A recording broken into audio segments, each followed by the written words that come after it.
वो क्षण लोगों के सामने होगा, लोगों के करीब होगा। उस क्षण का अनुभव कर पाएंगे संभल वासी जब संभल का शुद्धिकरण होगा, यानी कि पवित्र त्रिवेणी का जल संभल पहुंचेगा। बस कुछ घंटों का इंतजार और फिर होगा संभल का शुद्धिकरण।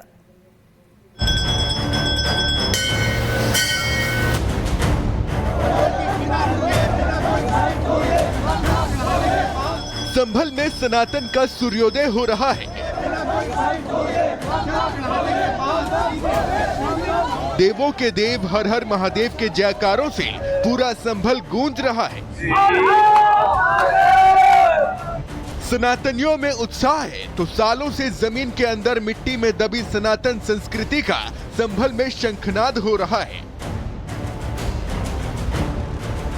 पिछले 3 महीने में संभल को वो पहचान मिली है जो उसकी मूल और असल पहचान हुआ करती थी, लेकिन 1978 के दंगों में संभल ने अपनी वो पहचान खो दी थी, या यूं कहें कि कट्टरपंथियों द्वारा मिटा दी गई थी। 25-30 परिवार थे, यहाँ सब यहाँ खेलते कूदते थे सब जने। हम बचपन के 53-54 साल, हमारी उम्र है 7-8 साल के थे जब बल्ब हुआ था हमारे सामने, हमारे बाबा के। में आपने क्या देखा था? वो 7-8 साल में जो आपने देखा उसकी आंसू से साफ तौर पर झलक रही है। देखते थे कि दुकानों में आग लग गई, वहाँ पे धुआं उठ रहे हैं, वहाँ पे हिंदू परिवार में गोली मार दी गई। वहाँ पे संभल में सालों से बंद पड़े मंदिर का ताला टूट चुका है, बंद कुएं खुल गए हैं तो जमीन में दबी मूर्तियां भी एक एक कर निकल रही हैं। लेकिन आज संभल में सनातनियों का भाग्य फिर जागने वाला है। कट्टरपंथियों को मिर्ची लगने वाली है, वो इसलिए क्योंकि तीर्थराज प्रयागराज महाकुंभ से लाए गए त्रिवेणी संगम के जल को आज संभल के सभी प्रमुख तीर्थ स्थानों पर छिड़का जाना है। संभल के सभी प्रमुख तीर्थ स्थानों का गंगा जल से अभिषेक होगा। खुदाई के दौरान देवी देवताओं की जो मूर्तियां मिली हैं, उन पर भी त्रिवेणी संगम का जल छिड़का जाएगा। प्रयागराज से शासन द्वारा एक फायर टैंकर में या फिर अन्य किसी टैंकर के अंदर त्रिवेणी संगम का पवित्र तीनों नदियों का जो जल है उसको संभल भेजा जा रहा है। वो यहाँ पे बंसगोपाल तीर्थ, कुरुक्षेत्र मंदिर चंदोसी, नैमिषारण्य तीर्थ जिसे क्षमनाथ धाम के नाम से जाना जाता है, और तीर्थ रोड मंदिर हयात नगर, इन 4 जगहों पे वहाँ पे उनके कुंड में छोड़ा जाएगा। और वहाँ से लोग हैं जो जनपद में संभल में जो लोग कुंभ नहीं जा पाए, वो लोग यहाँ आके उस जल को है पवित्र जल से स्वयं का आचमन कर सकते हैं। गंगा जल को दमकल विभाग की गाड़ियों में भरकर लाया गया है। कुंभ की व्यवस्था में संभल दमकल विभाग की टीम को लगाया गया था। फायर ब्रिगेड की टीम, आग बुझाने वाली कई गाड़ियां प्रयागराज महाकुंभ पहुंची थी, लेकिन जब दमकल विभाग की टीम महाकुंभ संपन्न होने के बाद लौटी तो वो फायर ब्रिगेड की इन गाड़ियों में त्रिवेणी संगम का पवित्र जल भरकर अपने साथ ले आई, जिसे अब संभल के सभी तीर्थों पर छिड़का जाएगा। Bureau report, Republic Bharat.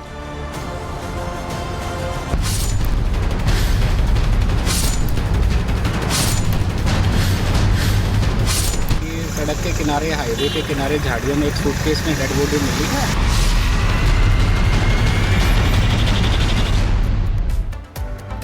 तो सूटकेस में लाश मिलती है, अब कातिल की तलाश चल रही है। दरअसल ये मामला हरियाणा के रोहतक का है, जहां पर सूटकेस में लाश मिलने के बाद लगातार जांच का सिलसिला भारी पड़ गया है। सूटकेस में मिला था महिला नेता का शव। हत्या कर शव को फेंकने का शक व्यक्त किया जा रहा है। महिला का नाम हिमानी नरवाल है, जो कांग्रेस की नेता भी थी। लेकिन आपको बता दें, बहुत ही क्रूरता के साथ इस घटना को अंजाम दिया गया है। जब सूटकेस को खोला जाता है तो महिला का जो शव, जो चेहरा है, वो नीला पाया जाता है। इसके अलावा गला दबाकर इस घटना को अंजाम दिया गया है, इस तरह का अंदेशा भी व्यक्त किया जा रहा है। लेकिन पुलिस की जांच लगातार बढ़ती जा रही है। अब शक में कौन कौन आता है, किसने इस घटना को अंजाम दिया है, ये एक बड़ा सवाल है। ये सब कुछ जांच के बाद ही साफ हो पाएगा। तमाम तरह के सवाल खड़े हो रहे हैं, लेकिन पहला सवाल ये कि आखिर कौन बस स्टैंड के पास इस सूटकेस को फेंक कर जाता है, जो अब तक पुलिस की गिरफ्त में नहीं आता है। हमारे संवाददाता लोमस ग्राउंड जीरो पर पहुंचते हैं, जायजा लेते हैं, आपको उनकी रिपोर्ट दिखाते हैं।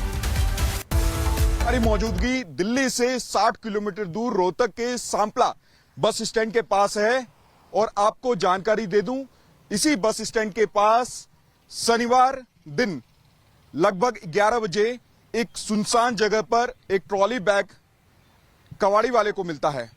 जब उस बैग की सूचना उसके द्वारा पुलिस को दी जाती है। मौके पे पुलिस पहुंचती है और जब उस बैग को खोला जाता है तो उसमें एक लड़की की लाश मिलती है और जब तहकीकात का दायरा बढ़ाया जाता है तो मालूम चलता है वो लाश कांग्रेस के नेत्री हिमानी की है। आपको मैं वही जगह दिखा दूं जहां पर वो बैग रखा हुआ था। सुनसान जगह है ये, सांपला बस स्टैंड। इस जो आप देख सकते हैं कि ये डिवाइडर है, उसके अपोजिट साइड में सांपला बस स्टैंड है और बस स्टैंड के जस्ट करीब यहां पर बैग रखा हुआ होता है।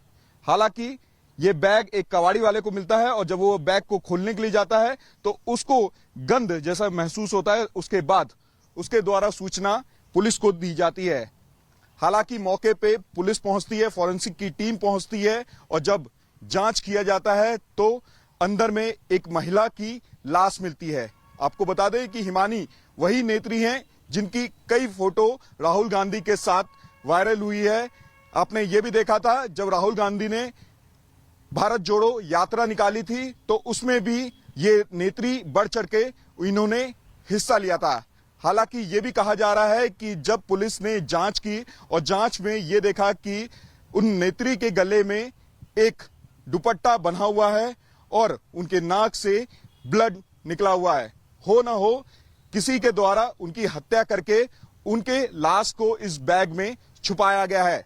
आपको यह भी जानकारी दे दें कि उनके हाथ में मेहंदी लगी हुई थी और यह भी बताया जा रहा है कि जो नेत्री हिमानी है वो एक दिन पहले दिल्ली गई थी किसी शादी में शामिल होने के लिए। एक नीला सूटकेस और उसमें मिलती है एक महिला नेत्री की लाश जिसमें गले में चुन्नी थी और हाथों में मेहंदी लगी हुई थी। लेकिन सवाल अब यहाँ पर यह खड़ा हो जाता है कि आखिर इस महिला नेत्री की हत्या किसने की, जिसकी पहचान हिमानी नरवाल के रूप में हुई है। और इस पूरे हत्याकांड के सामने आने के बाद अब प्रदेश की कानून व्यवस्था को लेकर भी कांग्रेस सवाल उठा रही है।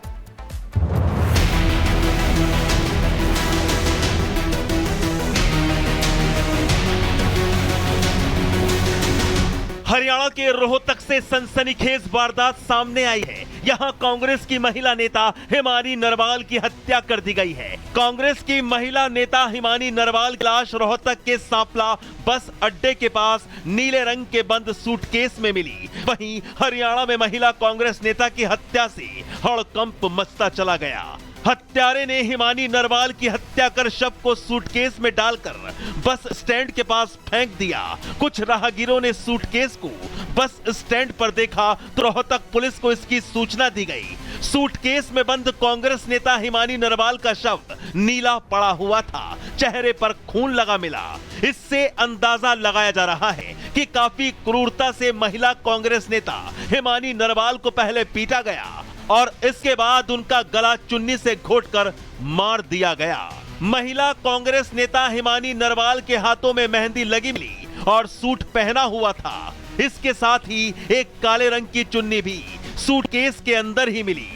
रोहतक में सांपला बस अड्डे के पास रात के अंधेरे में ही सूटकेस को सुनसान इलाके में फेंका गया। नीले रंग के सूटकेस का साइज भी लगभग 2.5 गुणा 1.5 फीट का बताया जा रहा है। बस अड्डे के पास मिले सूटकेस में कांग्रेस नेता हिमानी के शव को मरोड़कर डाला गया था। साथ ही शरीर की हड्डी टूटी हुई मिली। हालांकि अभी कांग्रेस नेता हिमानी नरवाल का पोस्टमार्टम नहीं हो पाया है। आज शव का पोस्टमार्टम करवाया जाएगा। इसके बाद ही साफ होगा कि आखिर शरीर में कितनी जगह पर चोट के निशान हैं। रोहतक पुलिस हर उस रास्ते पर लगे कैमरे की जांच करवा रही है जहां से सूटकेस रखी गाड़ी गुजरी होगी। लेकिन महिला कांग्रेस नेता हिमानी नरवाल की हत्या किसने और क्यों की, ये एक बड़ा सवाल बना हुआ है।